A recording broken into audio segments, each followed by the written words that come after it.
remarquez, dans la parole de Dieu au commencement, quand Dieu a créé son image, il est parti se reposer. Tant qu'il n'a pas créé son image, tant qu'il n'y a pas quelqu'un qui lui ressemblait, il n'avait pas de repos. Le jour où il a créé quelqu'un qui lui ressemble, il est parti se reposer. À chaque fois que tu ne ressembles pas à Dieu, tu donnes à Dieu du travail. Mais quand tu ressembles à Dieu, Dieu se repose, car toi tu peux assurer la continuité. Quand tu es l'image de Dieu, tu es l'adresse de Dieu. N'allez pas chercher Dieu loin. Il habite en moi, il habite en toi. Le but du christianisme, écoute-moi bien, n'est pas de nous faire devenir des meilleures versions de nous-mêmes. Le nous-mêmes là, ça n'intéresse pas Dieu. Ce qui intéresse Dieu, c'est de nous faire devenir la version de Christ. Cette prière-là, donne-moi de devenir une meilleure version de moi-même, arrête de la faire. Il faut que tu commences à prier, Seigneur, donne-moi de ressembler à Christ.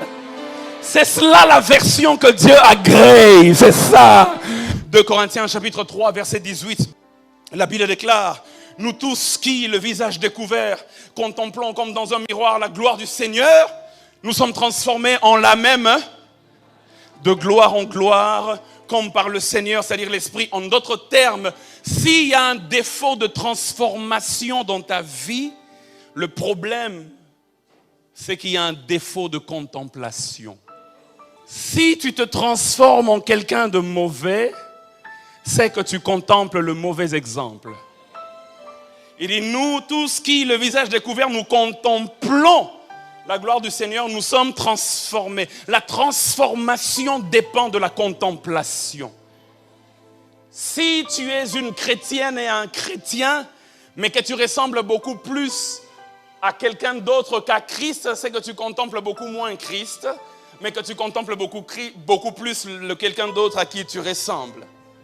Le problème de l'image, c'est que l'image que nous formons en nous dépend de ce que nous contemplons.